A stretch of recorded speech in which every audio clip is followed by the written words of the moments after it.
Today is August 21st. The Yankees are 1-0 in their last one game, and I'm excited to table all the bad and talk about all the good.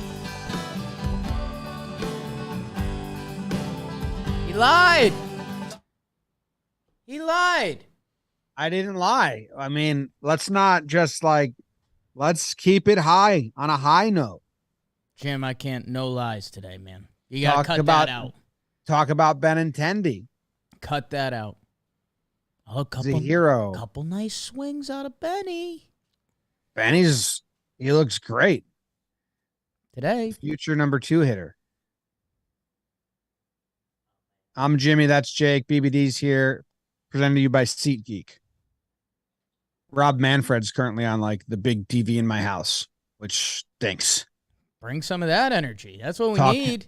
Talking to 2 kids. Bottle that up.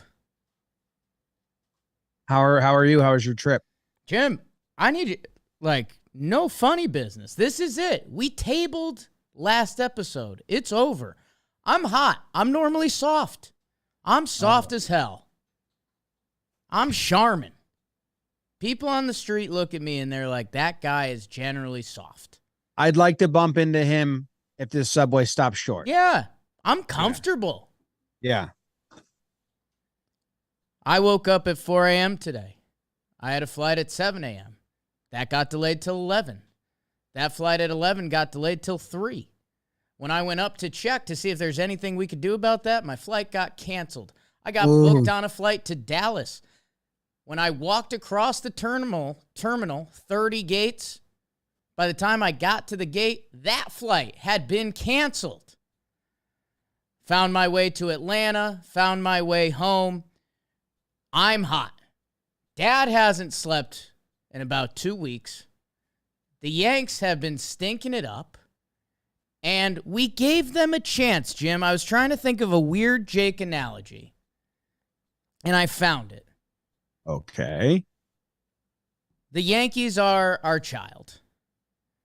And they were taking a statistics class. And in the first half of the year, they brought home their report card. And they got an A. They were killing it. Happy. You guys are doing great. Then they start the third quarter of the year, and they bring back their first couple tests, and it's F and F. And you're like, okay, so what's going on here? And they're like, well, I just totally forgot about this test, and then the next one, I just had the equation all wrong. But I'm on it. I got it. And that's what they did that last game, the Donaldson walk-off. They gave us the I got it. Uh-huh. And then the next test came back, and it was still an F. I think what happened was... So we got to be stern. If we're doing grades, what I think was that they got an A, and this is basically maybe a blueprint out of my life. They got an A in the first quarter, an A in the second quarter, and they were like, Dad, I crunched the numbers. I can get a C in the third quarter and a C. I can get a C and a B now, and I'll have whatever A average because I got 100 out of 100. And then they're like, so I can just cruise, and I'm going to have that A average. And then they realized that they don't survive in cruise mode, and they just got FF. And they're like, fuck, Dad. Somewhere in there.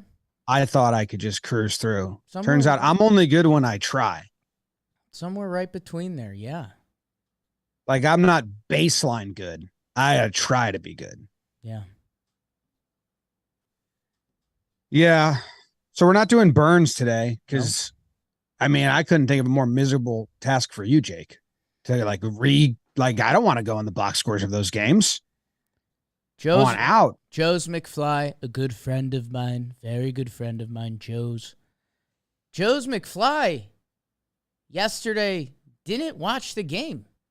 Yeah, he's got blue hair too. He does. So I don't know if we can trust him on anything. Kind of a new man. We don't know blue hair Joe's. He's losing his mind. He didn't want to watch the Yankees game. All Joe's likes are the Yankees and butts. Dolphins. So Likes anime. So like we have hit curly hair. Oh, yeah. And not feet. I had that in the butt column. Yeah.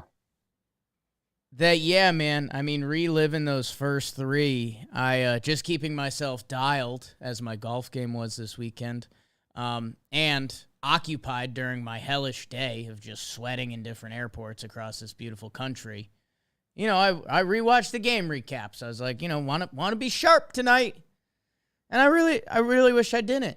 Yeah, I wouldn't have done that if I was really you. wish I didn't, man. You know what I did? Oh, Joe's is calling me.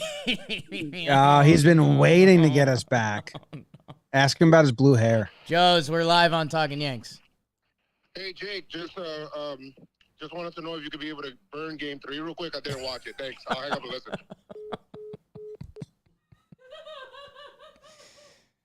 So You must be listening. So I don't know, man. I mean, I could burn it quick. No burns today. Today, game 4, when I was really tired anyway because I got a kid, and we went out for Katie's birthday. I was very tired. I thought we were gonna do Talkin Yanks right after the game, and then I was gonna fall asleep like for the night. Reset. But when I found out you had delayed and canceled your flight on purpose just because you were enjoying the airport, and we were going at 8, I was like, oh my God, I need to find some sleep in between now and the episode. I'm so tired. Gap. So when Wandy came in and tied the game, I just brought my laptop to the side table of my bed and started like falling asleep because I was like, I don't want to watch this. And then as my eyes were fading, in my like at the very end of being awake, Benny hit the home run I heard it. I didn't see it. And then I fell asleep. So that's my Yankees watching this series. It's like, I hope I just fall asleep before this. Hopefully this ends badly. Hopefully I fall asleep before I watch the end of this. Wandy just walked in the tying run. I'm gonna put the head right on the pillow hard. Jackie Bradley Jr. He's a good guy. Yeah. Wandy won't be a big topic of this episode.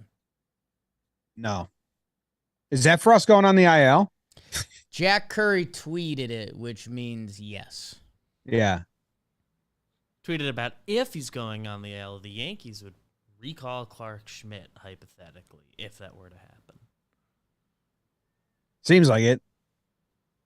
Boone went out of his way in the postgame to like, Efros wasn't available.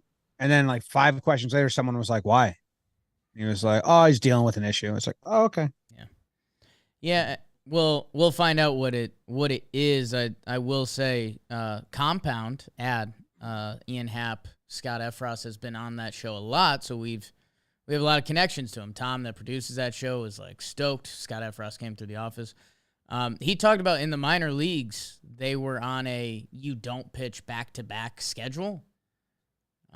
So this year, I'm assuming, Scott's been doing a lot of that. So who knows? Maybe it's just fatigue. Maybe it's something else. But yeah, when Jack Curry tweets that just out of the blue, that probably means Efros is going to the IL. Yeah. Yeah. There's a bunch of other housekeeping stuff. There's some general just thoughts. I propose that I ask you a question, you ask me a question. We have to be honest because it's an on-pod. Okay. Do you have anything you want to do before then? What else do we just need to straight check off? Stanton is rehabbing. He's played 2 games. DHing.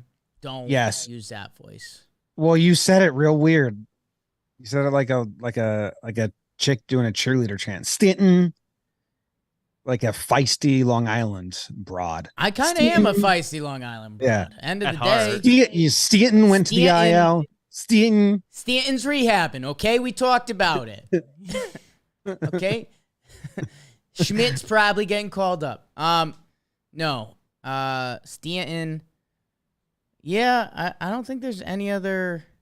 Hal missed a golden opportunity. What do you mean? Abreu got hurt, man. Hal missed a golden opportunity to be his dad today if he just hit the podium and said, like, cut the shit. If there was a magical device, like a Black Mirror device that rich people could purchase, that was like, hey, my body needs to be here today, but I don't want my brain to. Can you just like tap me out for 3 hours, Hal would have used that on his walk to the field. Yeah. Not even because he thought he was going to get booed, just because he was like, I thought you were going to say this is my dad's bit job. Like, I don't even like it. I thought you wanted to say you I didn't wanted know to Paul. tap into Hal's body.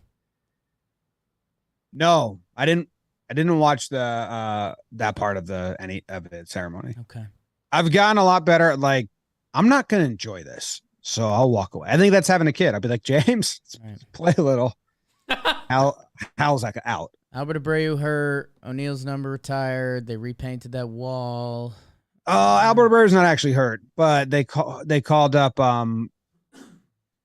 who'd they call up? Bard. Bard. They called up Bard, but I mean, they can't DFA Albert Abreu, so it was either, and he had pitched so many times and been bad so many times, so it's, do we DFA this guy who we already got rid of twice and have assigned no value to him, or do we do anything we can to avoid that?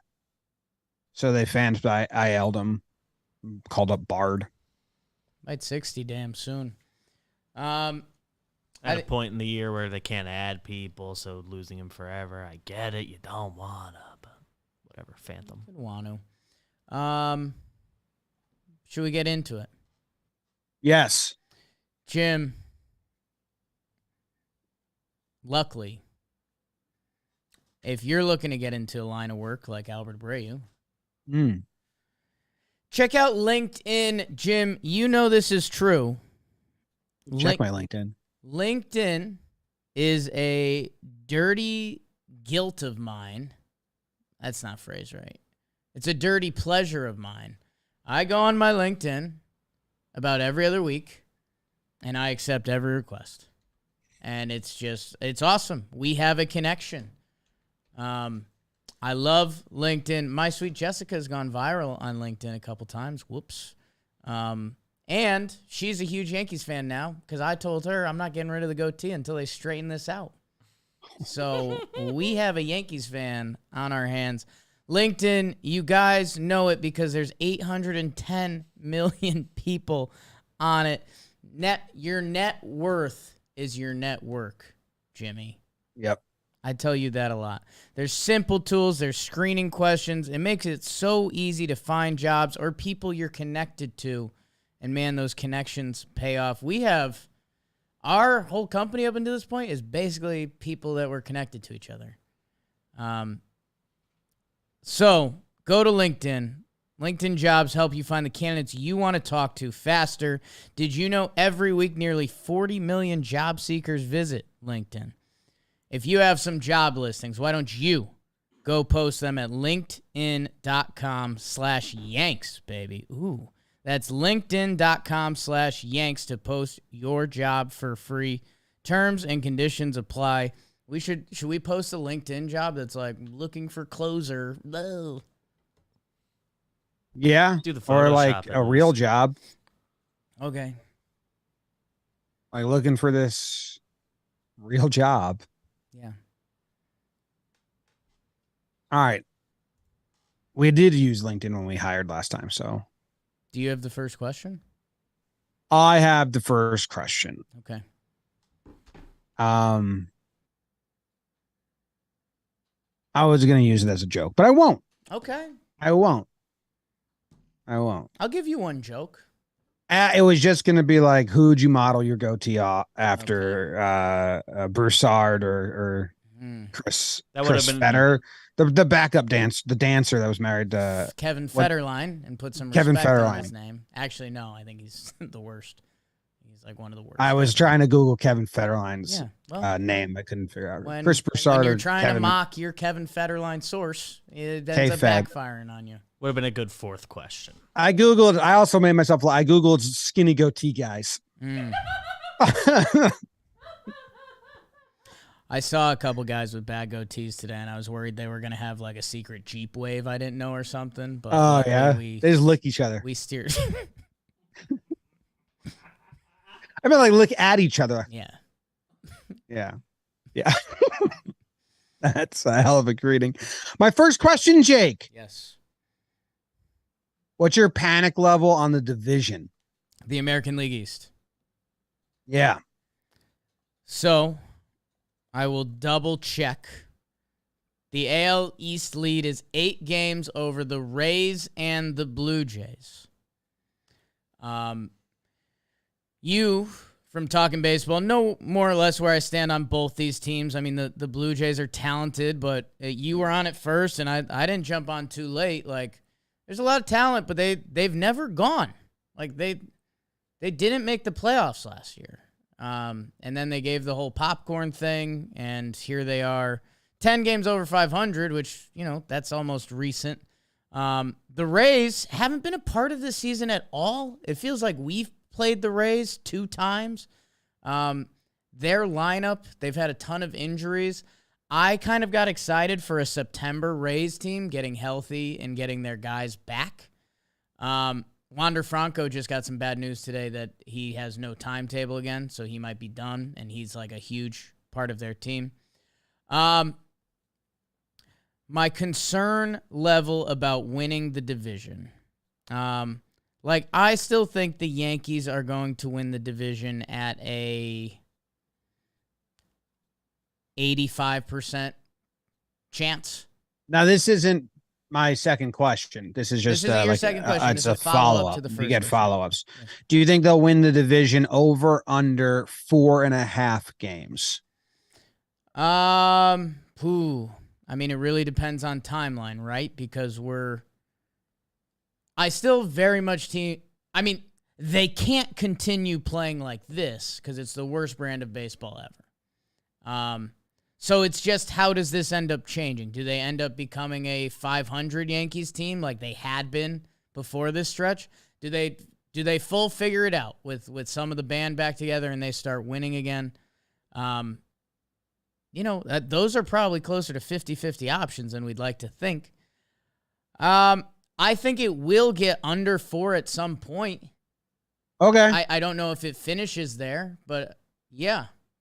You think? Yeah, that's kind of where I am. I'm somewhat panicky about the division. A win today helped because cancels out another win. Yeah, kind of for would the Blue Jays. 6, right? If it was 6, my 85% would have been about 69.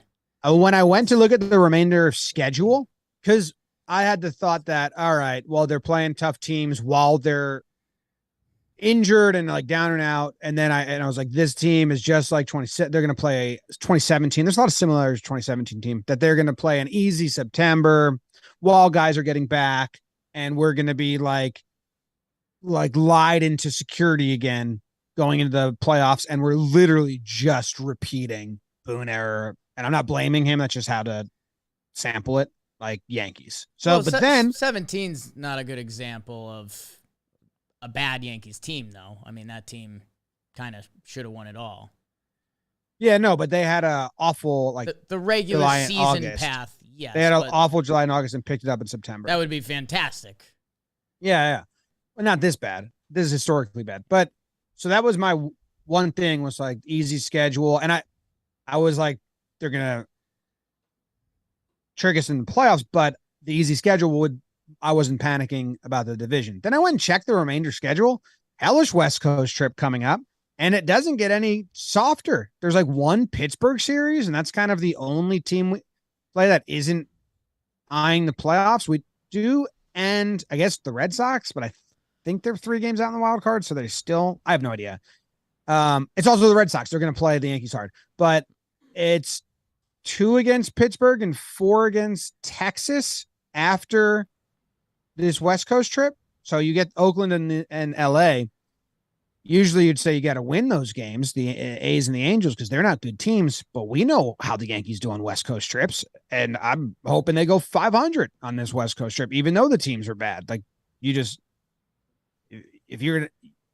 have to be a newish Yankee fan to expect a winning West Coast trip. But so I got real panicky, especially because my sister's getting married on the 8th. Right. So I'm flying out on the 7th, doing the wedding on the 8th, doing the brunch and everything on the 9th. So I wouldn't be able to watch if they're in the wild card. Things are looking real good for me if they start on October 11th. So I've been saying with you, I think it's gonna get down to scary. Okay, so I think this may segue us into what could be my first question. And if you want to veto it, we each get 5 vetoes if we want to veto the question. Okay, that's cool. It's taxing. Yeah. I asked one question. I opened it with a fake question I didn't end up asking. Then I asked my real question. Then I had a response for those keeping track. Right. If you looking at the schedule, and we were just talking about it, that's why I talked about the Segi. Where do you think rock bottom will be? I think we're out. Because Jim, the Mets are coming. To the stadium. Rock bottom will be the flight to Oakland. Okay, so you do think they're going to have a decent West Coast trip then? I'm hoping they go 500. Okay. I mean, if you're playing those two teams at home, you're hoping they win 6 of 7. Right. But because they're flying out there and it's West Coast trip, maybe they need to get away from the pressure of being in the Bronx and in front of the fans and all that, and they can use it. But yeah, 500 is a huge upgrade. So from now, in my head, there's 3 options for rock bottom. Basically this morning at the airport with the Yankees still sucking ass before winning on Paul O'Neill Day, because then they can mentally spin Paul O'Neill Day, and if you can somehow beat Scherzer and DeGrom, then the boys put their shoulders up, and Stanton's supposed to join him on the West Coast trip, and you get some juice there. So there's a chance we just hit rock bottom. Follow-up rock bottom would be after playing the Mets with Scherzer and DeGrom. I mean, we could be in for 2 of the worst nights of baseball we have seen at the stadium in a long time. In a long time. There's opportunity there both ways. Or it's at the end of this West Coast trip, which, hey, Oakland's been a house of horrors for us. Let's see. I mean, this team, it's a very bad Oakland team. A lot of the recent year Oakland House of Horrors have been respectable teams, but this is a very bad Oakland team. Are we getting Cap and Sears? We are. Sears just outdueled Castillo today. So, Oakland and LA, it's a West Coast trip. We all know the West Coast trip thing, which again, opportunity both ways. If this team had a good West Coast trip, we could say that's something different and that's good. Or it's a bad West Coast trip. But there's a little cherry on top of the West Coast trip. Man, you kind of covered your face perfectly with that at first. They finished the West Coast trip by heading to the Trop. When I say House of Horrors, I mean this has been the House of Horrors delight of recent years. So, it either just happened, it's after the Mets, or it's basically Labor Day after they finish in Tampa. 3 options. And man, if it's that Tampa option, that 4-game division thing you just mentioned, you could check that box by then. Yeah, it's worrying, man. I mean, I've had thoughts like, shit, this is how the Red Sox feel every other year. We've never felt, in my Yankee fandom lifetime, a collapse. Like if they go to the wild card, that's what it is. And stinks, but I'm not talking about that. Like I'm talking about like how bad can this get? Because yesterday, and I was texting you and Joe's, or was it the day before? I think it's yesterday. I was, man. Yeah. You couldn't convince me they were going to win again. Like I had 2 angels or Angel and Devil on my shoulders, and the Devil was loud and he was making good points. Yeah. And it was like strategic. I don't think they're going to win again. Now he was wrong because they won the next day. Right. But I mean, they lost. I think this is 6 straight series they've lost. Yeah, the first time they've lost that many series since 1995.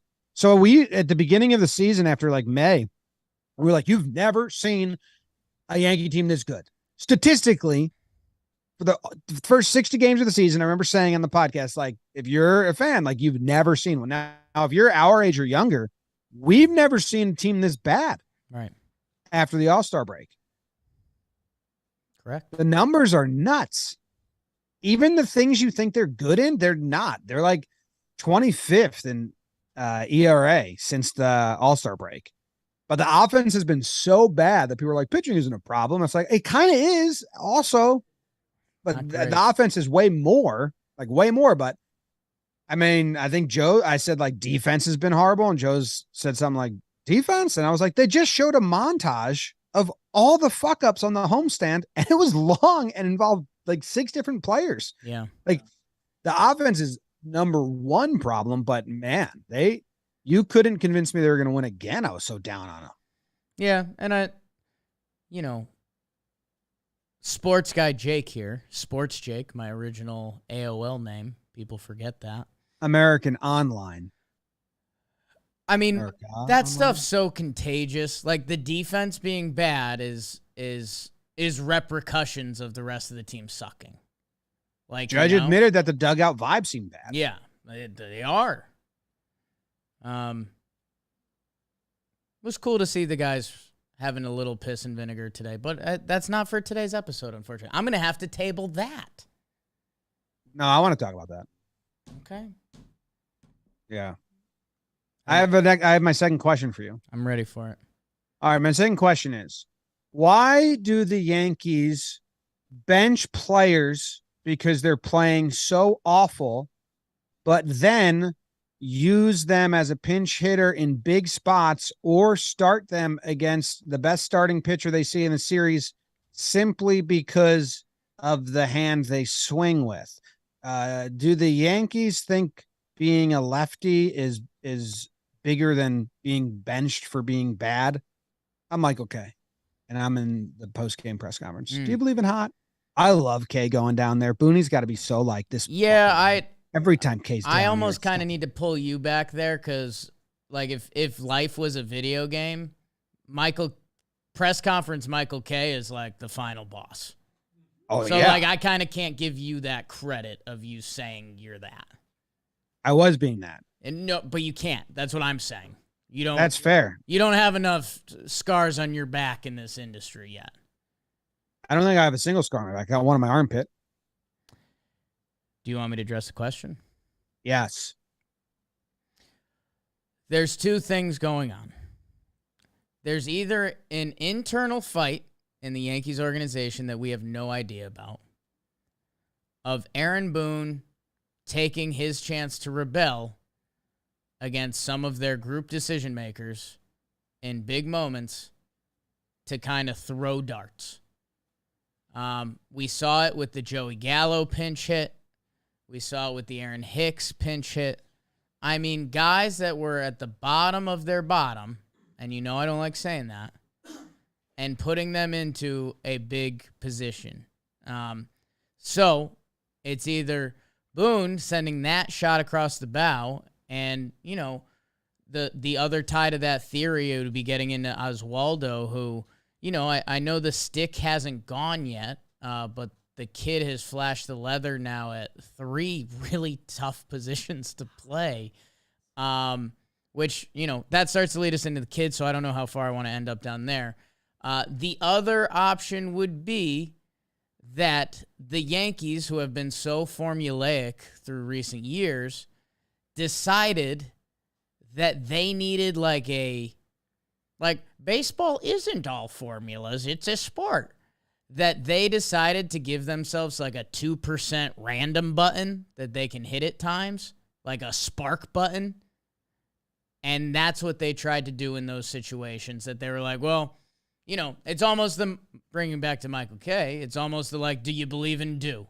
Like, hey, Hicks and Gallo, they couldn't be in worse spots right now. Let's put them in a big moment and maybe it clicks. Start him versus Manoah.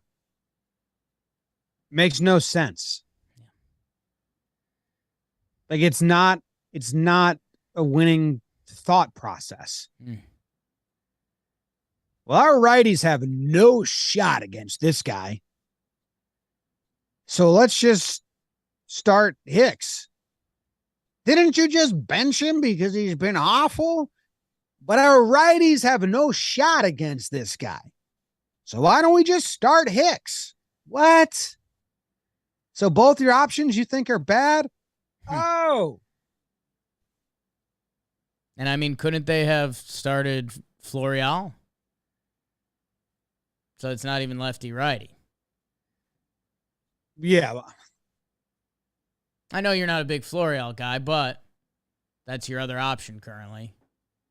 Hicks can work a wall. I mean, I don't think Florial's. I don't think they like his offense. I don't think they ever have, and I don't think anyone ever really has. So I'm not that hot about that, but it's still, you could have started him. It would be the same thought. But like, Oswaldo Cabrera starts. Josh Donaldson doesn't start. IKF doesn't start. Like, okay, so these guys are in your starting lineup all the time, except when they face the best pitcher we're going to see. Then all our starters come out because you don't think they're good enough to face the best pitcher we're going to see. So why are they starting every day? Your lineup against the best pitcher you face in the series should be the lineup you think is the best bats, which should be the lineup you use majority of the time. But here the Yankees are admitting, nah, we'd rather a random ass bad lefty versus our regular righties. Okay, so you don't think Kiner Falefa and Josh Donaldson are your best option versus best pitchers. Who are you going to face in the postseason? Good righties. So what are you doing? It's just Boone or whoever's making lineup being pissy.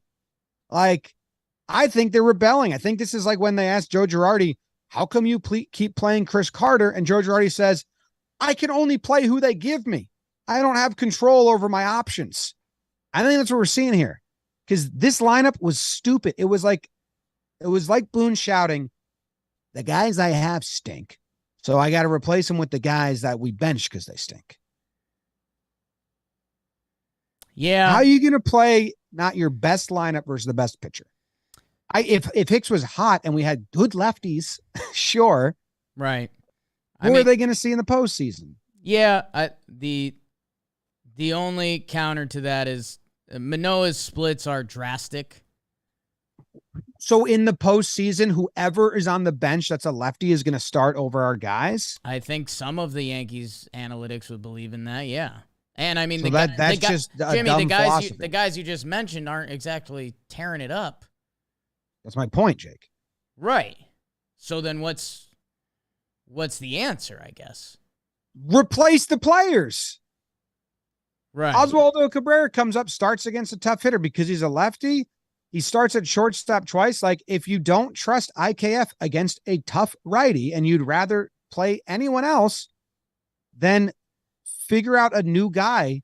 Well, then, yeah, I mean, I completely agree, but I just don't know what Boone's supposed to do today with the lineup. He's not. That's what I said about Girardi. Boone is just rebelling because those are his options. Well, I don't even think it's rebelling. I think it might be his best option. It's a mess. We have guys that are just been given run and are getting run that should be fighting for a job or should be like not around. But our starting offense doesn't start against the best pitchers. So you face a tough righty in the postseason. You might face 3 of them in a row. What then? Well, I think the positive spin might be that there is kind of no starting offense anymore. Like, I think Donaldson and IKF may have played themselves out of that, and Hicks, obviously. I don't think so. I wish I was right. I don't think. I think they just wrap it up lefty platoon. You'll be back out there for all the other pitchers. Well, I did think it was a nice tribute to Paul that they did throw Marwin out there in right field today for him. Jimmy, the rest of the episode is brought to you by Shady Rays. I have them wearing on my forehead right now. Usually wear them on my eyeballs. Wore them all weekend. Got a ton of compliments. And one of my buddies, Gerrit, actually bought one of our first shirts. It was a Jake Sucks shirt back in the day. He goes, look at these. He's got a little accent. He bought himself a pair of Shady Rays. And he loves them because Shady Rays are the best. They are the best combination of fit, style, and performance without big brand price. And every pair is backed by their lost and broken replacements. Some of you Talking Yanks people may remember I had these same glasses, and I broke them. I sat on them. I left them on top of a hat like this, and I put them on my couch, sat on both of them, broke it. Shady Rays sent me a new pair on the house because it's forever with them, man. That's why they are the best. Oh, the other reason why they're the best is because they're giving you a real deal. At ShadyRays.com with code YANKS, you will get 50% off 2+ pairs of premium polarized shades. So get yourself a pair. Get yourself 2 pairs. Get a pair for you and a friend. Those are kind of the options. Or get yourself a bunch of shades. Get shades for everyone in your family and be like, bang, that's who I am. Who are you? I'll be like, wow, BBD's really being an alpha. Go to ShadyRays.com. Use code YANKS, 50% off 2+ pairs of premium polarized shades. Was Donaldson at the game today? Was he at his... Is that one of your questions? Uncle Bill's funeral? Is that a question? He was scratched before yesterday's game with a stomach thing, they said, right? So he reasonably could just still be sick. Oh, okay. I was going to say... That's what they said it was, right? Yeah. Okay. Yeah. Okay, never mind then. Scratch that, reverse it. Didn't have to use one of my vetoes there. Got scratched. Jimmy, I'll keep segging it because I'm just kind of different like that. Will there be another player? This is a 2-part question, but it's one question. You get a follow-up. Will any Yankee player be released this year? And following up to that, will any other Yankee player make their debut the rest of this season? I only ask because they called up Oswaldo, which we knew could be in the cards for this season. It happened a lot later than I think the Yankees front office thought they were going to do it. But between health and winning, it hit a lot of other things. But they've been playing him and batting him 6th pretty much every day. And a reminder, he is, awesome. Not that it matters, he's the Yankees' 14th ranked prospect. Chat's just saying that Donaldson was at the game. There was a shot of him in the dugout. Yeah, he was at the game. I forgot where we landed on that part of the conversation. So, there's my question. No and yes. Okay. Don't think they're going to release anyone. They didn't release Heaney last year. So why would a little bit of insanity to expect them to change? They won't DFA Abreu. Right. They sent a guy they used in high leverage down to not DFA Abreu. And now they sent him on the IL to bring up other guys. He didn't get DFA'd last year, and it was maybe the easiest and most obvious and most expecting DFA candidate you could ever have. But they value not ruining that guy's chances at getting another deal or whatever. So no, I don't think they release anyone. I mean, fingers crossed they do, because I don't know how they do things I want them to do, but to expect it is kind of crazy because they've shown time and time again they don't really do it. If they did, it would have to be Marwin, right? Because, Hicks has the money tied to him, so that would be the most shocking with everything you're tied to. Marwin, they don't owe a lot of money to. And Oswaldo, we've currently seen him play quality shortstop, third base, and right field. That's the easiest Band-Aid to rip off. Marwin might have a stiff back soon. Okay. So I would bet on that over DFA, just from following the Yankees and how they operate. I hate to interrupt for a nitpicky point. Technically, Heaney was DFA'd right after the regular season to make room for Greg Allen for the wild card game.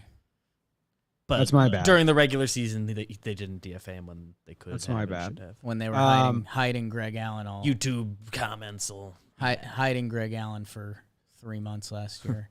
Yeah. No, I mean your logic is sound there. Yeah, I'm just reading the the reports. I mean, I hope they do, because there's a lot that needs to happen. I mean, you got to get boot guy. Damn, Bader. I was gonna say Hater the whole time. Bader on the roster. And that's all, right? If Carpenter comes back, so Flory will go down for Bader. Just doing some math here. Flory will go down for Bader, and then if Carpenter comes back, and Stan's that would when you would need to get rid of a guy. And I think Stan too. I think they have 40-man flexibility. I believe Luis Heel was never put on the 60-man. So like they do have room to operate. Yeah. But I think they'd try to find some more injuries rather than DFA guy. But I don't know. They might. I think we're gonna see Peraza at some point. Yeah. And that's maybe I just can't get myself to see past this one. Because if I was going past like how the Yankees operate and past stuff, I would say we probably don't see him, but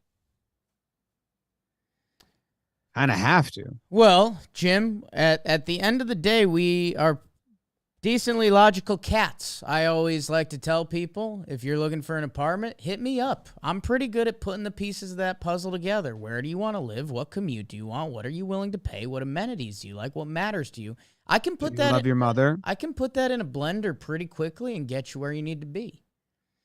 Jimmy, they have called up the backup AAA shortstop and started him twice at shortstop against a division, or against what was our closest division rival, and he made a couple nice plays over there. So the number 14 prospect, who is the backup shortstop at AAA, to your number 2 prospect, who's been playing good baseball, really good baseball at AAA for a while now, like 3-4 months. You're going to call up that guy and run him out at shortstop 2 out of 4 games against your closest division opponent, but you're not calling up the other guy? The logic is absolutely there that, yeah, man, I mean, we sent some shots fired at Donaldson and IKF for not being able to be in the lineup. I know Glaber keeps running into the porch, which keeps him alive, but some of his at-bats are brutal. That, like, I don't see why you wouldn't. And if Oswaldo can be your versatile Marwin guy, it seems like Marwin for Peraza is an absolute no-brainer. Yeah, I mean, don't get me going on this. I don't want to do it. It's a grievance episode. But I was obviously, when Peraza played shortstop and on site was just better than IKF. Cabrera. Yeah, sorry, same. When Waldo, they're saying they just call him Waldo. That's fine. I think Ozzy and Waldo, right? Those are the options. Well, yeah, Joe said they call him Waldo. But whatever. When Waldo played shortstop and like just on site, like visually was better at the position than IKF. And he's not even the starting shortstop at AAA. I was pretty mad. I was like, what are we doing? And then Cole as a no-hitter, and then IKF double clutches when there's a fast runner, and then bounces the ball, and you're like, and 75% of our like fan base keeps telling me he's fine and he's good at shortstop. Maybe it's 50. And it's like, what are we doing? Like, what did you guys fucking sink yourself into?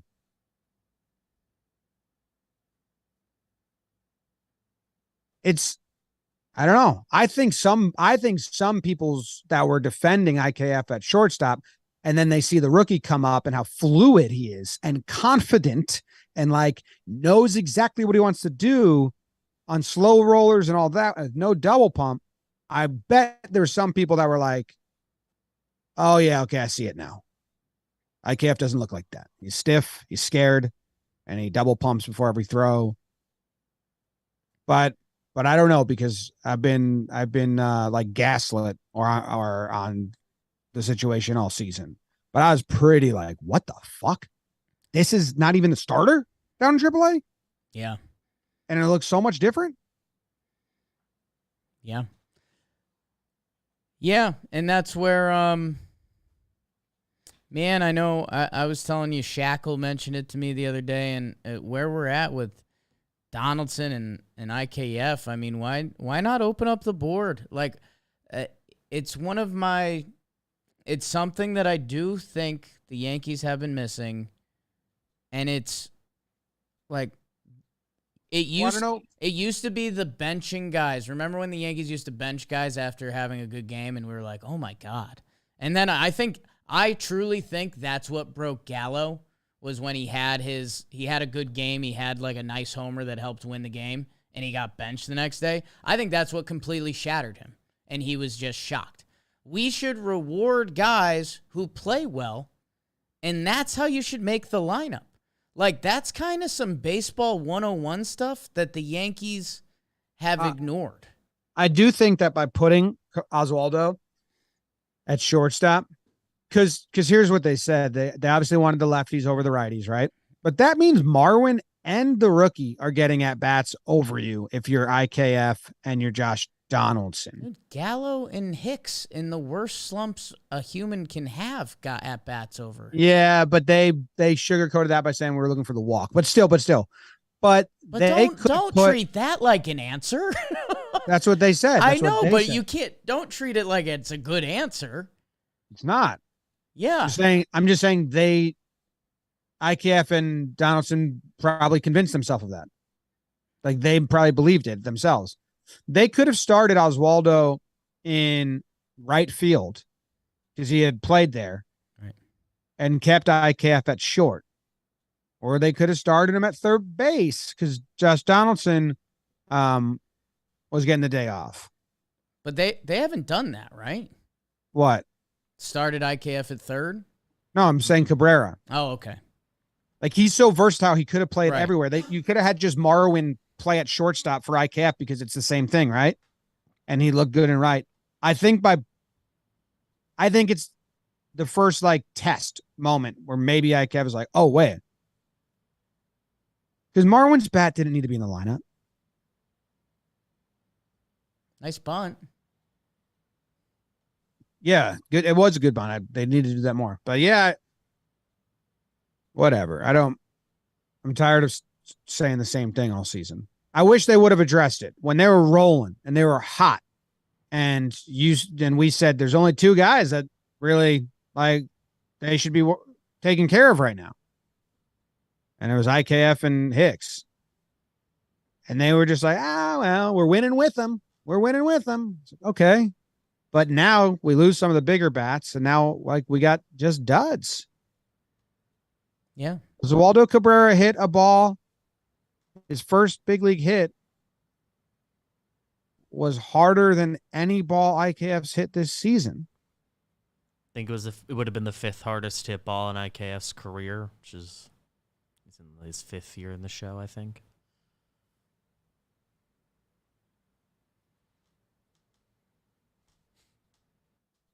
I'm doing all the things I've already done on here, so I can't in my head. I just want to like say them more. What's that? Do you have a question? Yeah, I have a question for you. Okay. Do you like Cole more after this losing streak? 1,000%. Did you see my tweet? No. Okay. Then, yeah, dude, 1,000%. His press conferences, him today, I am in shock. I am in shock with how much I like Gerrit Cole, the post-game presser, and the guy in the dugout. I'm shocked. He has taken a leadership role. I don't know if it's being more comfortable. I don't know if it was the Yankees getting off to a hot start this year, so he felt more comfortable or whatever it is. But, man, the frustration on him during some of the low moments of this streak. We talked about it about a week ago, when he was in his press conference. Dude, know what Gerrit Cole did?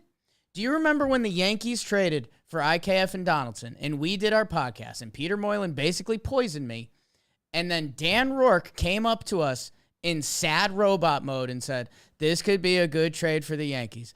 I think if they make this work. And you stopped him in his tracks. Dan Rourke, the dude who runs hotter than anyone on the planet. You said, Dan, listen to yourself talking. You don't believe in this trade. Yeah. That was Gerrit Cole's press conference the other day where he said, well, we built a big division lead, so the losing's tough, but that's why we played so well. He didn't believe that, and we saw it happen in the dugout after he got hit. We saw him in the dugout getting pissed today at Manoah. I absolutely love it. He's being what Donaldson was supposed to be, but Donaldson hasn't been good enough to be that guy. So Gerrit's done it, and I know people responded to my tweet today, and they're like, well, he's not pitching that great, bro. You're not necessarily wrong. On the season as a whole, he's having a good year. A couple of the blow-up starts, and I think there was some stat, like 8 starts with 4 runs or more or something. For Gerrit Cole, I think the year is a B-, which is a lot of pitchers' really good years still. And end of the day, for Gerrit Cole, it's going to be what he does in the postseason. So, Gerrit Cole press conference and Gerrit Cole in the dugout this year, I cannot believe how much I like that dude. Same. When he was celebrating Judge's homer all by himself, he's like the only one. It used to be a whole gang of people on the top step, like cheering and stuff. And that's what Judge said. The vibe's been weird in the dugout. And then he has been like, he's intense. I know he's had some dud starts. I will excuse him this start and then the Royals one. It's all unearned runs that are earned because of they're just all plays like this. He's out of this game with 2 runs if IKF can be a normal shortstop and then he doesn't slip on the grass. So it's tough. I understand like that, but maybe I'm fighting for him just because I like the other stuff he's been doing in this slump. Even standing up and doing post-game press conferences in games he doesn't pitch is leadership shit. Like that's not a lot of guys do that. That is when you say like team needs kind of like a face and voice right now. I'll fucking take it, guys. Like, see ya. They talk about when Jeter decided to start doing that. And then he wasn't the rookie anymore. So it's been cool. And by the way, some stats, 2 stats, one that matters to you a lot more than the other one. And it, to outside baseball fans, it would surprise you. Gerrit Cole leads the American League in strikeouts, which, hey, that's impressive. You still need the results. He leads the American League in innings pitched. And we haven't even talked bullpen yet and how worn out the bullpen is and all that jazz. So, yes, Gerrit Cole's 3.41. I think he'd be the first to tell you it should be a little lower. But again, if that's Gerrit Cole's B-, I really hope he puts together a nice September heading into the playoffs. I think that would be important for the team. But Gerrit Cole is going to get judged in October, and that's why I was pissed at him last year because he took the mound in Fenway with a bad hammy and tried to be a leader, which part of me respects, part of me hated because I don't think it was good enough to be out there. But Gerrit Cole's pitching performance will be rated in October. Gerrit Cole, a team leader, dugout guy, getting rated right now, A+. Yeah, and I wasn't like the biggest rah-rah Cole as the dugout clubhouse guy at all. Yeah. He was kind of just odd and like said weird stuff. Some weird stuff. We did the stag thing a lot. Trev dropped that in floorball. Yeah. Weirdo. The stakes, they're high. I enjoy them. Yeah. Okay. Do you like his post-game preference conference today? Everyone's laughing about him saying I was on one. I do. Obviously, I do. That's a term my sister Courtney says a lot. She's like, it's just the person I know that growing up, Jim, you're on one today. Go away. Well, that was like It's That's like what I got a lot. It's a little bit of an old school term that also got revitalized in recent years, so I think it covers a good spectrum. Yeah. I grew up hearing that from my mom and my older sister a lot. Whenever I was like energetic and annoying, you're on one today. Leave me alone. Actually, my mom would say you're in rare form. Rare form's a good one. Yeah. You have a question for me? I think I do, and I'm actually going to let you, if you need to retool this, you can. All right. So I get 1 retool, 5 vetoes. Yes. Gerrit Cole goes out this postseason, and he pitches 6 innings, 1 earned run, 11 Ks. Really nice, strong outing by Cole. 108 pitches. Who's pitching the 7th, 8th, and 9th innings?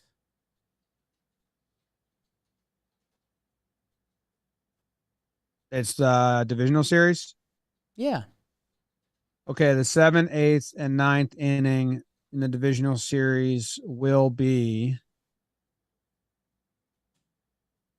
Marinaccio, Britton, Holmes. Okay. Go on. Marinaccio's a stud. Ball fucking explodes out of his hand. Like, he looks great. Britton's a hope and a prayer, and kind of just an interesting way to keep the answer going, but he's facing live hitters. Right. This blows my mind that he's doing that. I still don't understand, like, is he going to be good enough in time? But I don't see anyone else doing it. And then Holmes. I've been asking for the Phantom IL for a while, been saying get him down so he can get right. His arm won't be as tired. His release point will go back to the normal spot. And I'm gonna hopefully believe in it. I've been asking for it for a while because I thought it would help out. So I'm gonna believe in that with some rest and Holmes can come back and maintain, close to his original form. That's optimistic, sure, but I am trying to give him this because I've been saying since June. In June or May, I was like, every time he comes out, I'm getting nervous about the end of the year. Right. They need to give him rest.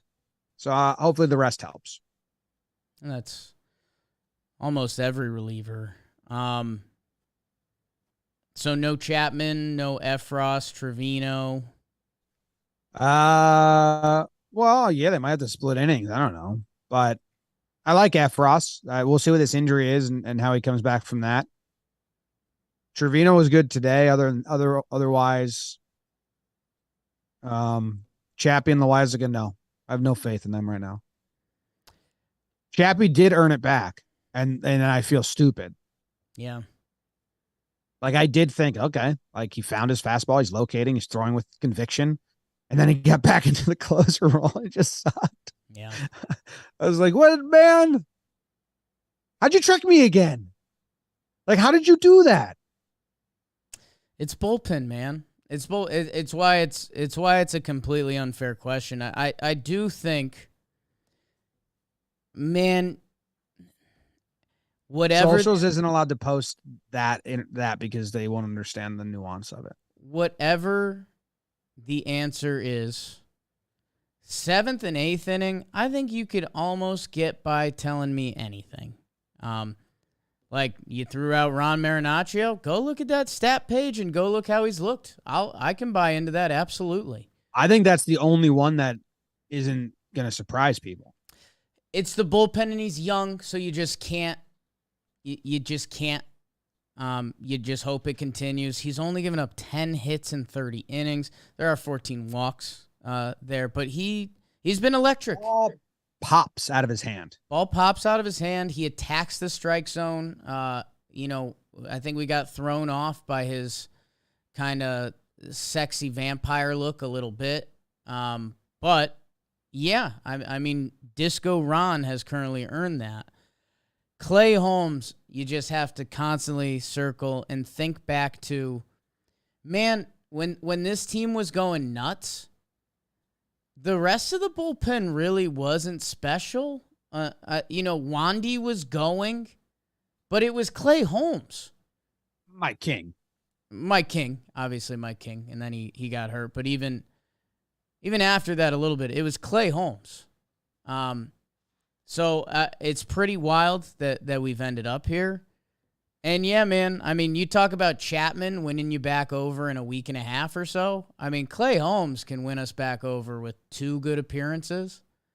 And maybe more importantly, just not one disaster appearance. So yeah, it's Clay Holmes has to happen. I like the Disco Ron pick. What Lou Trevino did felt important today, and if you remember after that trade, I bought a lot of his stock, and he's a guy that's pitched in the playoffs and stuff like that. It's so funny that the Yankees formula is just throw your good pitch. How have other teams not picked this up yet? Well, they're not doing that with Montas. They're screwing him up a little bit. That's a combo that we're airing grievances. I will go Clay in the 9th. Let's go. Yeah, Ron's perfect for the 7th, and I'll go Sweet Lou in the 8th today, and that could be shattered by the next time we record. And that's the bullpen life. Hopefully it depends on the matchups and stuff, and we just have guys working, but it's where the bullpen gets, I mean, God. We haven't even mentioned Steven Ridings, so we'll see. He tweeted today. What'd he tweet? He tweeted. Is he just giving everyone updates now? No. Is it another? Okay. Because we found out the first couple updates because he tweeted them. Because he was like, I guess guys don't know I exist. No one asked me about anything. Where's he from? Adam Southern. Yeah, I don't know what that was. Dude, he's probably from Indiana. He tweeted about the nice play Oswaldo made today. What'd he say? He said, unsurprising at this point. I knew that's what it was about, but I couldn't remember if it was a quote tweet of us, and it would have made me laugh, and I didn't want to say that and be wrong. Where's he from? And yesterday, he retweeted Talkin Yanks. What did we say? Oh, yeah. He retweeted Oswaldo Cabrera's play into the tarp. He's a big Oswaldo Cabrera guy. His last 3 tweets, he retweeted you. Oswaldo robbing a homer. He quote tweeted Oswaldo from our account, tarp play, and he quote tweeted Yankees tweet of his play at short today. His last 3 tweets. He retweeted the picture of Donaldson and Glaber hugging from you. Yes. Nice. Last 4 tweets. What's his at? At Riding 17, duh. I'm real. No. Oh, he got verified. He wasn't verified 2 weeks ago. I'd like to think we had a little part in that.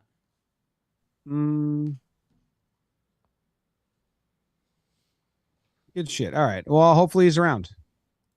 He's very tall. Very tall. Very tall. You want to do awards? I don't think we've ever not done awards. So I think we should do some awards. I think you got to at least do Pride MFer. If you don't want Yeah, and there's some regular. prides to be found. Okay. If you don't want to go regular, I could allow that, I think. But Okay.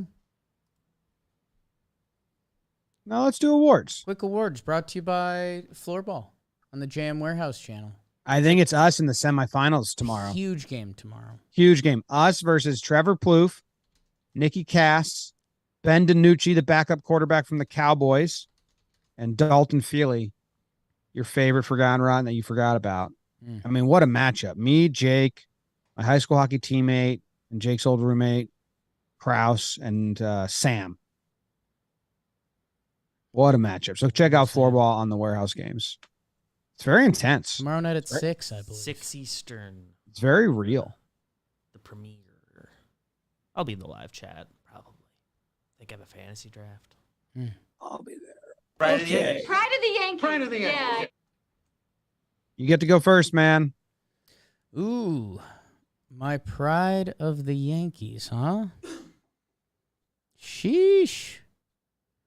Who makes me proud to be a Yankees fan? I think there's 3 good options this week. I will take the layup of all layups. It's a name that we haven't mentioned today. It's a name I'd say we don't mention enough. He gets mentioned a lot, but maybe he doesn't get mentioned enough. Nestor Cortez Jr. If you're listening to this and you're like, "Whoa, grievance episode, John Boy and Jake, this is a little unfiltered, man. This is a little dark. Jake's goatee's nice." Why you have the person being a liar? Nestor Cortez Jr.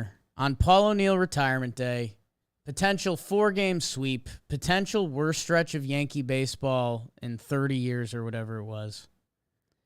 He goes out and he drops dick on the Blue Jays again. Every time I picture a Nestor and Vlad at bat, he's mowing him down. Nestor Cortez Jr. brought his ERA down to 2.68 today. 2.68. He allowed 1 run. 131 innings this year. He's got more strikeouts than innings. Only 96 hits.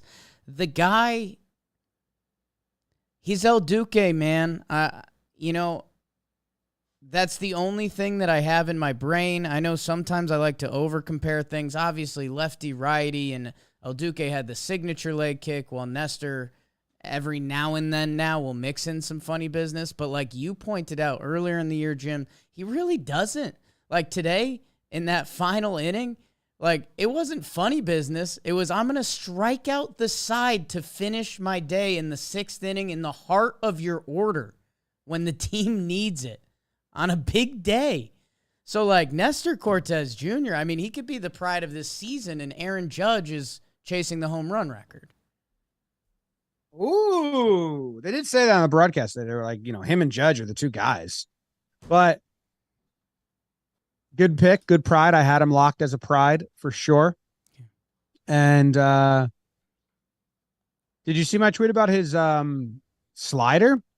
So he threw a slider to Alejandro Kirk, who swung and missed at it. And I was like, that looked like a curveball. That was up and down. And then he threw another one later on. And I was like, usually it's like very left to right, sweepy kind of more. So then I looked at all the stats, and his slider, which was the pitch that started getting like rocked in June, it lost its vertical break by a ton. It became like a true slider. And if you look at the graph I tweeted, it goes up and down. And then if you look at the correlation of the numbers, maybe it's not the actual cause, but it's just correlation. But the slider was at like a 400 batting average against or 700 slugging against when it was super flat. And then today, you had some that were like 58 inches of vertical break. Usually he sits at like 42. I wouldn't have known these numbers if I wasn't looking at it today. So he's still tinkering in the midst of this stretch where he's dominant, which I think is awesome. And that's how he went from like kind of junk baller guy to dominant stuff, because he just constantly was tinkering and looking at the data and tinkering and finding his slot and his grips and his release point. So amongst the season, we got 2.68. He's still making adjustments, which is awesome. I think the best players in baseball do. I think you're always changing your pitch mix and working on that, because if guys know what's coming. Not the Yankees themselves as a team. They're just like, well, we're in first place. Why would we try and get better? We'll just trade our starting pitcher away. But players do. Yeah, good players do. Good players do. I think good teams do too. Maybe the Yankees can take a little lesson from Nestor. To a degree. You have a team identity, so you got to lean into that. But yeah. Keep improving. Always. Who's your pride? Oswaldo Cabrera, man. Defensively, I don't know if anyone has ever had 3 I don't know if they're all web jams, but 3 highlight plays at 3 different positions, let alone in their season or their debut series. Yeah. He robbed a home run, and that wasn't like Judge's the day later was a very, very nice catch, but he didn't rob a home run. Like Cabrera pulled one back. Oh, yeah. That was out. Then he does the tarp catch, no regard, stays with it, hangs in there. Alejandro Kirk runs slower than you and me combined, but he made the play and got it there. He also had some other nice plays at short. Really simple ones where I was just like, oh, our guy doesn't do that. When he came home on the ball, no hesitation, no, what's this called? Clutch? Yeah, no double clutch. And I was like, oh, I mean, 3 different positions. And I tweeted this. A lot of people didn't fully understand what I was saying.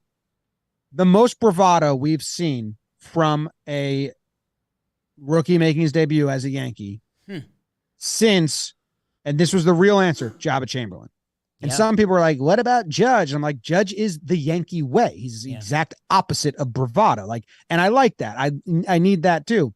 Glaber was supposed to be this young cocky kid like Vladdy and Tatis and Baez and all these like super like swaggy bravado, and he's not. He was like puppy dog Glaber is what we referred to him as. So Gary came on the scene. He hit 20 home runs in 6 games or whatever, and he was like kind of cute, but he wasn't like fucking sticking his tongue out and like wearing bead necklaces. He wasn't robbing the home run and like flexing and screaming. Yeah.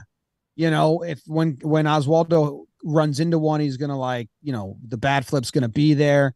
Like, this kid's got bravado, and it's wild to see because especially lately it's been doled down. We saw Josh Donaldson come here and get doled down. We saw it's super refreshing when he robbed that catch and then celebrated the way he did. It's refreshing, and I don't think it's over the top because I don't love all of that. I still have some old man in me where I'm like, that's too much. Come on now. I think Donaldson pimps too many home runs for my liking because they're like wall scrapers. You got to know. But I loved it. It was so exciting. Bravado ties into, think about how often we talk about, again, this was kind of supposed to be Donaldson. Young guy swag is a different kind of swag than what Donaldson brings when he's right. But it's kind of the signature. There's a guy on the other team that when he gets you, it just drives you nuts because he has that. And you're going to hear about it, and they're going to be right because they have that. I'm trying to think. Is it like Verdugo on the Sox or someone like that?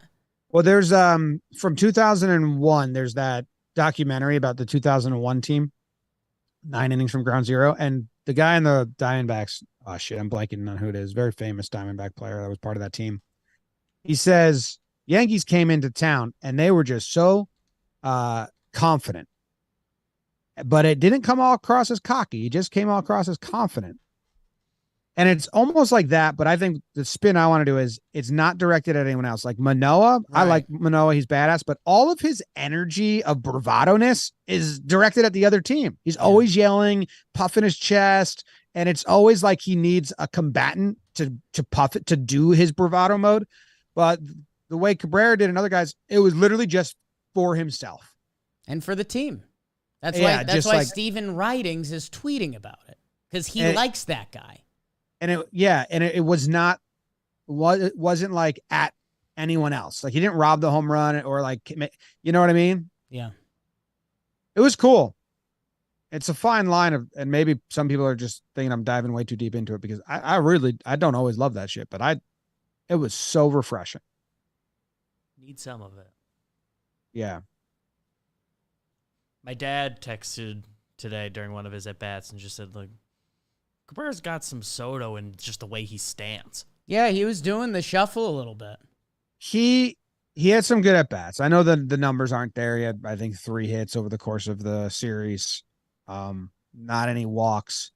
It seemed like he was fouling off pitches more than walking. Like he was like, I'm going to... That's youth, but I thought he put up some good at bats where he was swinging with intentions. Yeah, I mean, let's see some more because obviously, I'm only judging what we've seen. But I don't recall watching an at bat from him and thinking bad at bat. Gossman got him on that low inside fastball. That was so nice. He was Gossman's good. He's a rookie, and that ties into the whole. It's why I think a lot of these guys should have been up earlier, and I think the Yankees wanted them up earlier too, but winning got in the way, which is funny to say. But, yeah, no, I was watching the Trevor Richards at bat today. He got 3 straight changeups all in the same place, and he got. And I was like, yeah, that's pretty good. You don't see a lot of that. My favorite is still Pettit to Bryce Harper when Bryce Harper was 18 years old and Pettit was like 42, and it was just cutter inside, cutter inside, cutter inside. I think 5 at-bats in a row. Swing, miss, swing, miss, swing, miss. It was like, that is such great rookie bullying. Because you knew Bryce Harper was going to be like great anyway, but it was just, and Pettit probably knew too, but he was just like, well, while I'm here, I'll just show you this, punk. You have to give out the next award. You Yankee motherfucker. Really? I don't know what kind of can of worms this is going to open. My Yankee MFer. Hey, dude, you know what? I gave this to Ron Marinaccio to welcome to the Talkin Yanks family, and look how that worked out. Frankie Montas, man. Like, this dude doesn't even feel like a part of the team right now. Yeah, you don't need to sugarcoat that one. It's a very warranted MFer. He's been awful. What? Yeah, man. It was the weird kind of introduction, which that was what it was, and the road trip, 11 days. And then he has the bad start, then he has an okay start, and then six earned, man. I mean, dude, I like this guy. This guy's supposed to be our 2 for the playoffs. So yeah, he's got some funky release stuff as well. They were pointing out, but nah, man, I don't know, he's been bad. While Monty and Steers have been great.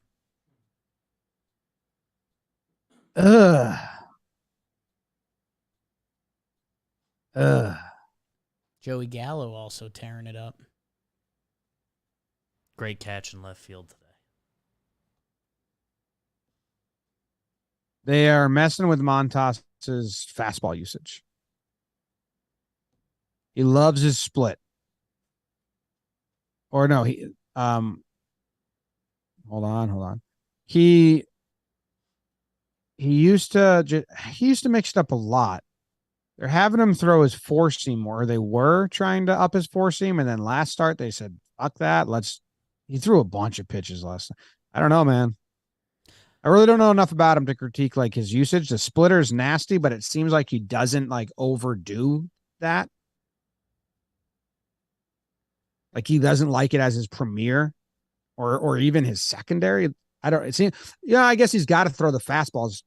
Right. You need the splitter to work off of it. That's where I had a nice weird conversation by myself today during my travels where I was just talking about like Wandy threw that first slider that was good, and then he threw the bad one in the dirt. But it's funny that Wandy's changeup is his best pitch, and by technicality, his fastball is his second best pitch because he needs his fastball to throw the changeup off of. Yep. So I don't know. That was just me in the airport having a miserable day. At the water fountain. Talking to myself about Wandy Peralta's pitch mix. Well, it's good pitch mix. Yeah, no, it really is. Yeah. Montas. I mean, MFer. Frankie baby, like join the team, man. Is it going to be him versus Sears in Oakland? Let's see. According to my sources, no, he's got the Mets. He has the second Mets game, so he'll miss Oakland. And by the way, we might be missing DeGrom. There's rumors that they're going to bring Taijuan Walker back for that second game. Who said the rumors? Not leaking that. We don't know. I mean, they mentioned it during the broadcast a little bit, and now it's also on Fangraphs, so. That's awesome if we're seeing DeGrom and Scherzer and Bucks playing mind games. I'm so team Buck that I couldn't even like fake my excitement if he's doing that. Because they should definitely throw DeGrom and Scherzer against the Yankees. I 1,000% agree. Almost if you're Steve Cohen, you have to like do a George Steinbrenner move and call up and be like, what's this about Taiwan? No. It's DeGrom and Scherzer against the Yankees. And that's it. You have to. Pending DeGrom's health, which is pretty important to them, yes. Yeah, I mean, if that's what it's about, but it sounded like it was about Taiwan just getting in there. Well, I think he's ready to be back and getting. Might as well DeGrom use that time to get DeGrom an extra day at some point. I don't believe it. I'd like it as a smokescreen. Yeah, it'd be awesome. All right. My MFer? You're Yankee MFer. You took the easy one, so actually I gotta. Oh.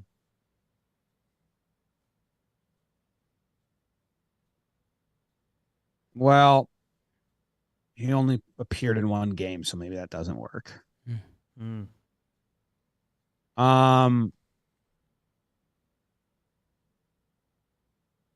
Can't do that for a reason. I guess Glaber.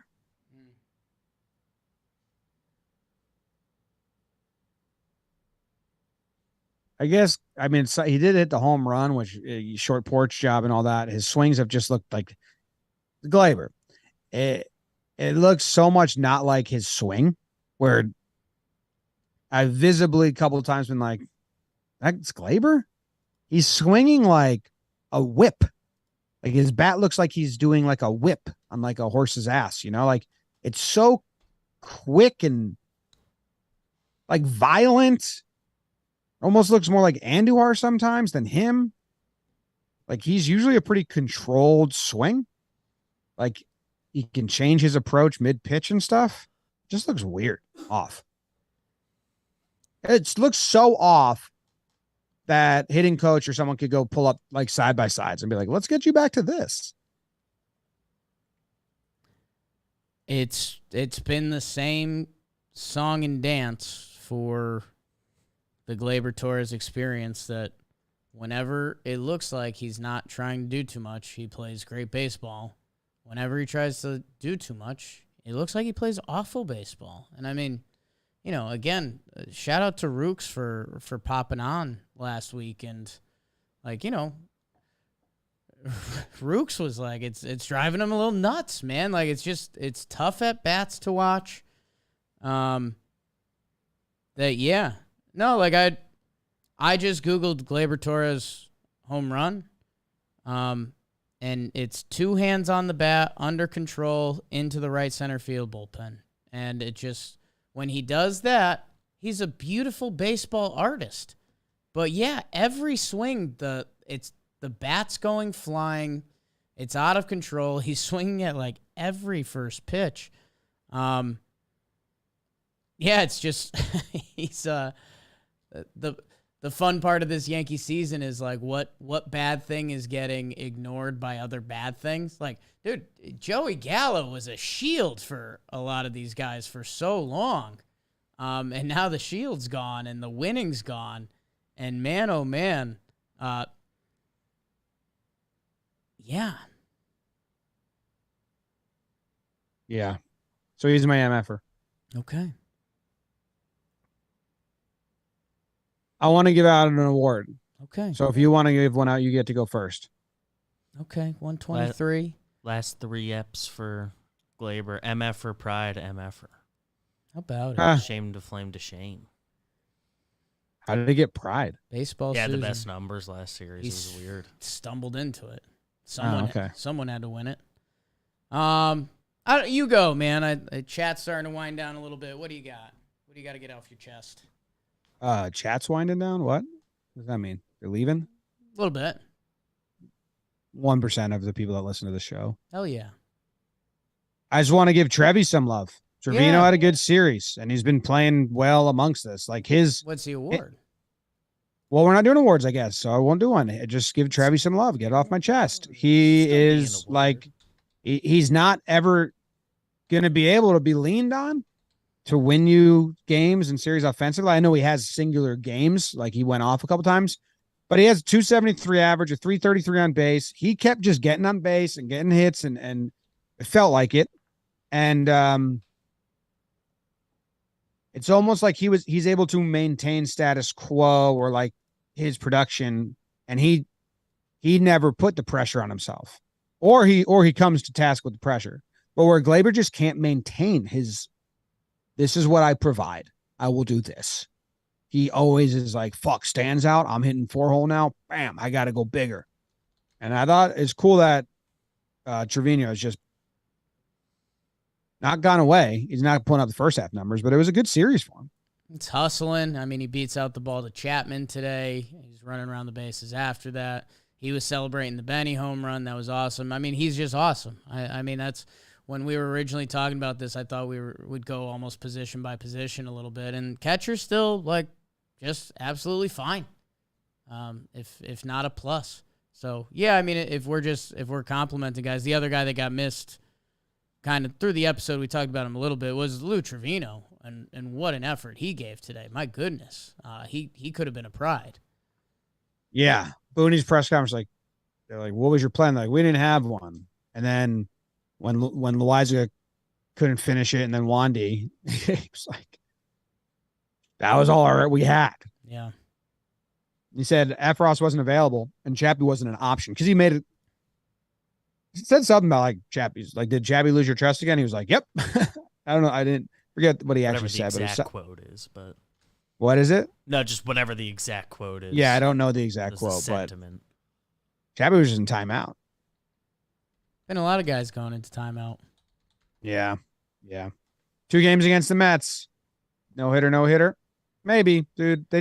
I know Stan isn't hitting in his rehab, and we'll see, but he fixes some of the lineup problems for sure. Giving Judge some protection, pushing Gleyber back down. Those are changes that will help, I think. He's a threat. But the bullpen isn't solidified, and half the rotation stinks. I mean, Montas, Tyone, and Herman, I don't have confidence in any of them when they go out right now. Yeah, I mean, hasn't Herman been okay? Hasn't JMO been okay? I know they're not exciting, but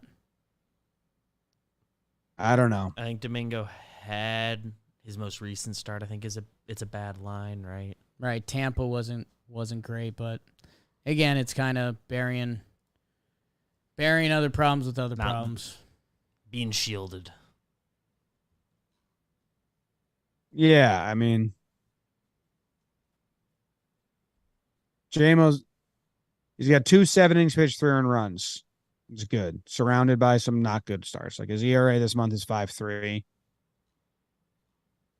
His ERA the last 2 months is 5.1.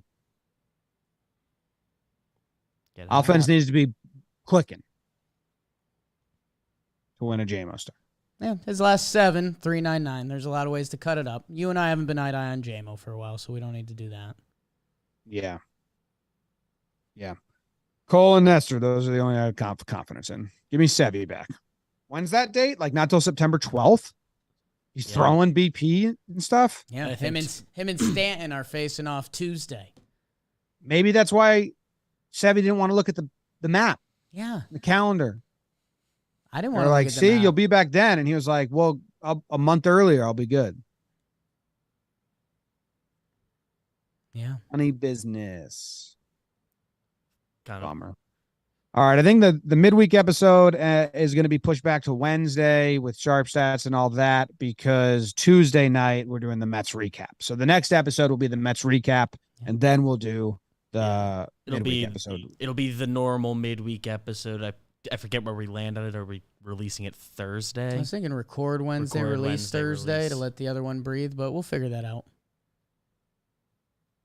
Yeah, I don't know. Whatever. Yeah. We'll figure it out. We're recording it Wednesday for sure.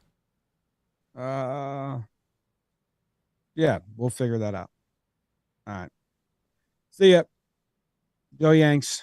Tell them Grams. Go Yankees. Let's go,